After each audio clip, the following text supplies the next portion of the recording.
संविधान की शपथ लेने वाले माननीय सांसदों, विधायकों, मंत्रियों और जजों से मैं विनम्रतापूर्वक पूछ रहा हूं कि भारत का संविधान फ्रीडम ऑफ स्पीच देता है कि फ्रीडम ऑफ हेट स्पीच और फ्रीडम ऑफ फेक स्पीच? और यदि भारत का संविधान फ्रीडम ऑफ हेट स्पीच नहीं देता है तो फिर हम हेट स्पीच को डिफाइन क्यों नहीं कर रहे हैं और हेट स्पीच को गंभीर अपराध घोषित क्यों नहीं कर रहे हैं?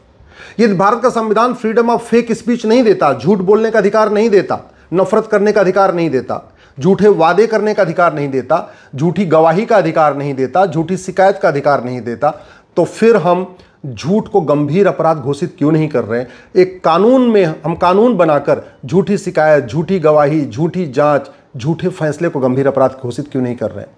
हम फर्जी डॉक्यूमेंट बनाने को गंभीर अपराध घोषित क्यों नहीं कर रहे हैं?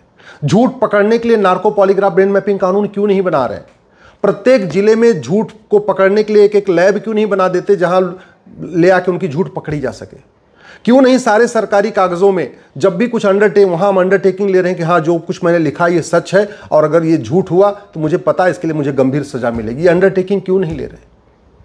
मैं माननीय सांसदों, विधायकों, मंत्रियों और जजों से पूछता हूं, भारत का संविधान फ्रीडम ऑफ एक्सप्रेशन देता है, अभिव्यक्ति की स्वतंत्रता देता है या अश्लीलता फैलाने की, फुहड़ता फैलाने की और नग्नता फैलाने की स्वतंत्रता देता है? और यदि फुहड़ता, नग्नता और अश्लीलता फंडामेंटल राइट नहीं है तो हम फुहड़ता, नग्नता और अश्लीलता के लिए कठोर कानून क्यों नहीं बना रहे? एक चैप्टर इस पर हम क्यों नहीं डाल दे रहे हैं नई वाली भारतीय न्याय संहिता में? मैं माननीय सांसदों, विधायकों, मंत्रियों और जजों से पूछ रहा हूं कि भारत का संविधान फ्रीडम ऑफ रिलीजन देता है या फ्रीडम ऑफ कन्वर्जन देता है? और यदि फ्रीडम ऑफ कन्वर्जन नहीं देता है तो हम फ्रीडम ऑफ जो धर्मांतरण हो रहा है उसके खिलाफ एक चैप्टर क्यों नहीं जोड़ रहे हैं? धर्मांतरण को गंभीर अपराध घोषित क्यों नहीं कर रहे हैं? धर्मांतरण को राष्ट्र की सुरक्षा के लिए खतरा क्यों नहीं घोषित कर रहे हैं? धर्मांतरण को देश की एकता अखंडता के लिए खतरा क्यों नहीं घोषित कर रहे हैं? धर्मांतरण कराने वाले मिशनरियों, जिहादियों पे एनएसए क्यों नहीं लग रहा है? यूएपीए क्यों नहीं लग रहा है? वेजिंग वॉर की धारा क्यों नहीं लग रही है? गैंगस्टर एक्ट क्यों नहीं लग रहा है? इनकी प्रॉपर्टी क्यों नहीं जब्त हो रही? इनके ऊपर देशद्रोह की धारा क्यों नहीं लग रही है?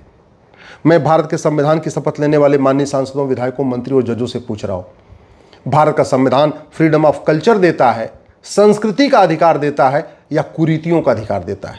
रीतियों का अधिकार देता है कि कुरीतियों का अधिकार देता है? प्रथा का अधिकार देता है कि कुप्रथा का अधिकार देता है?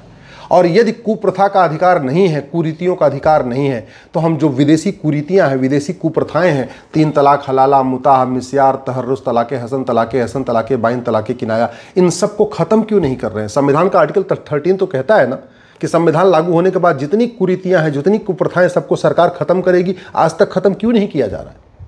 मैं संविधान की शपथ लेने वाले माननीय सांसदों, विधायकों, मंत्रियों, जजों से पूछ रहा हूं, संविधान राइट टू फूड देता है या राइट टू किल देता है? हमें भोजन का अधिकार देता है या झटका हलाल खाने का अधिकार देता है? अगर भोजन का अधिकार देता है तो हम अपने भोजन के लिए दूसरों की हत्या क्यों कर रहे हैं? हमें जीवन देने का, हमें जीने का अधिकार देता है या दूसरों को मारने का अधिकार देता है? और अगर मारने का अधिकार नहीं है तो हम भारत में जस्टिस विद इन ईयर लागू क्यों नहीं कर रहे? और जो लोग दूसरों को मारते हैं उनको साल भर के अंदर सजा देने के लिए हम क्यों प्रावधान नहीं कर रहे? क्या मैं माननीय सांसदों, विधायकों, मंत्रियों और जजों से पूछ रहा हूं, भारत का संविधान धर्मस्थल बनाने का अधिकार देता है या धर्मस्थल की आड़ में लैंड जिहाद करने का अधिकार देता है? मैं बहुत विनम्रता से इसलिए पूछ रहा हूं क्योंकि मज़ार, दरगाह, पक्का कब्रिस्तान ये धर्मस्थल नहीं है। मज़ार, दरगाह, पक्का कब्रिस्तान बनाना, वहां जाना हराम है। इसलिए Arab, Dubai, Kuwait, Bahrain, Abu Dhabi में एक भी मज़ार नहीं, एक भी दरगाह नहीं, एक भी पक्का कब्रिस्तान नहीं। फिर आर्टिकल 26 के अंतर्गत भारत में मज़ार, दरगाह की परमिशन कैसे मिल रही है? फ्रीडम ऑफ, ये धर्मस्थल बनाने का अधिकार है ना, हराम चीज़ों को बनाने का अधिकार तो नहीं देता भारत का संविधान। मैं माननीय सांसदों, विधायकों से, जजों से पूछ रहा हूं, संविधान लब का अधिकार देता है या लब जिहाद का अधिकार देता है? लैंड का अधिकार देता है या लैंड जिहाद का अधिकार देता है? घर बनाने का अधिकार देता है या घुसपैठियों को बसाने का अधिकार देता है? भारत का संविधान व्यापार का अधिकार देता है, फ्रीडम ऑफ बिजनेस देता है या व्यापार के नाम पे व्याभिचार करने का अधिकार देता है? क्या भारत का संविधान हुक्का बार, बियर बार, डांस बार, सट्टा बार, कैसीनो बार खोलने की इजाज़त देता है क्या? आर्टिकल 47 तो साफ साफ लिखा हुआ है कि भारत को नशा मुक्त बनाना है, शराब मुक्त बनाना है। तो जब अगर नशा मुक्त बनाना है, शराब मुक्त बनाना है, अलग अलग दुनिया भर के घटिया कानून बनाने के बजाय हम इसी में एक नया चैप्टर क्यों नहीं जोड़ दे रहे हैं? ड्रग्स जिहाद के खिलाफ एक कठोर कानून क्यों नहीं बना रहे? मैं माननीय सांसदों, विधायकों, मंत्रियों से पूछ रहा हूँ कि भारत का संविधान बच्चा पैदा करने का अधिकार देता है या पॉपुलेशन एक्सप्लोजन का अधिकार देता है? 2 बच्चे का अधिकार देता है या जनसंख्या विस्फोट करने का अधिकार देता है? अगर जनसंख्या विस्फोट का अधिकार देता है तो शेड्यूल 7 लिस्ट 3 से एंट्री नंबर 20A में से यहाँ पॉपुलेशन कंट्रोल फैमिली प्लानिंग लिखा है, इसको निकाल के फेंक दीजिए।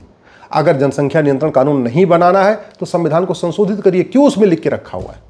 लिखा भी है, कानून भी नहीं बन रहा है, तो फायदा क्या है इस संविधान को लागू करने का?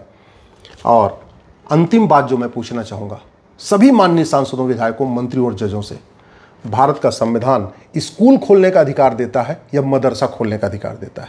क्योंकि मदरसा स्कूल नहीं है, मदरसा एजुकेशन इंस्टीट्यूशन नहीं है, मदरसा दीनी तालीम सेंटर है। संविधान का कौन सा पन्ना है जहां मदरसा लिखा हुआ है? संविधान का कौन सा आर्टिकल है जहां मदरसा लिखा हुआ है? सच्चाई तो यह है कि भारत का संविधान मदरसे पे प्रतिबंध लगाता है।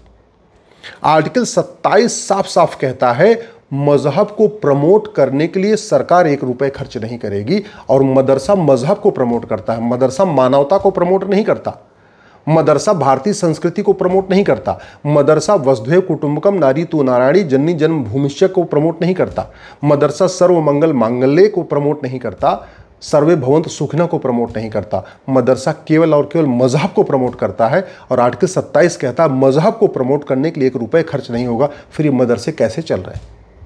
मैं सभी माननीय सांसदों, विधायकों, मंत्रियों, जजों से कह रहा हूं, एक बार आर्टिकल 28 पढ़िए। आर्टिकल 28 कह रहा है कि सरकार के द्वारा फंडेड या सरकार के द्वारा मान्यता प्राप्त किसी भी स्कूल में कोई मजहबी तालीम नहीं होगी। तो मदरसा तो मजहबी तालीम देता है, मदरसे में सेकुलर तालीम थोड़ी होती है, सेकुलर टीचिंग नहीं होती, मदरसे में मजहबी तालीम होती है। तो आर्टिकल 27 भी मदरसे पे प्रतिबंध लगाता है, आर्टिकल 28 भी प्रतिबंध लगाता है। और जिस आर्टिकल 30 के आड़ में मदरसा चल रहा है, जिस आर्टिकल 30 को पढ़ पढ़ के मदरसा बोर्ड बन गया, मदरसे की डिग्रियां वैलिड हो गई हैं, उस आर्टिकल 30 को मैं फिर से कह रहा हूं, एक बार जरा अपना चश्मे का शीशा साफ करके ठीक से पढ़िए क्या लिखा क्या है उसमें।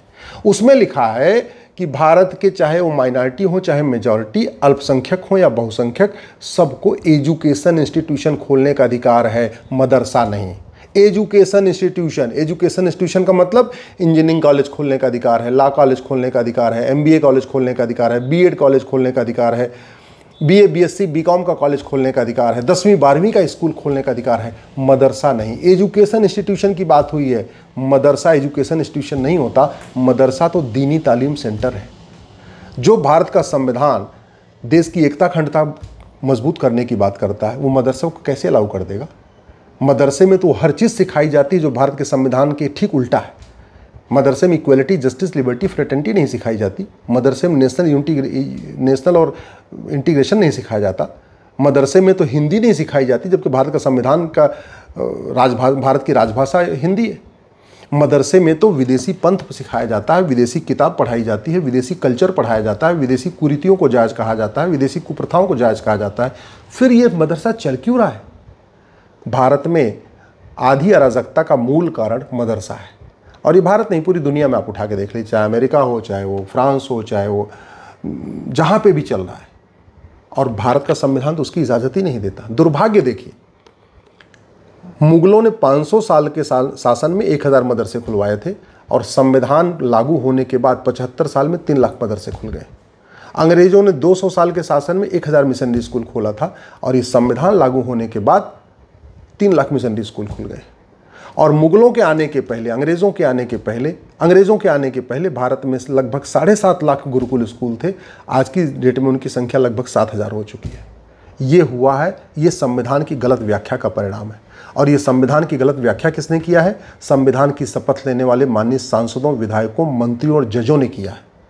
संविधान के साथ इतना बड़ा फ्रॉड उन्होंने किया है, जो संविधान की शपथ लेके और फ्री में वेतन भत्ता, गाड़ी, बंगला, पेंशन लेते हैं।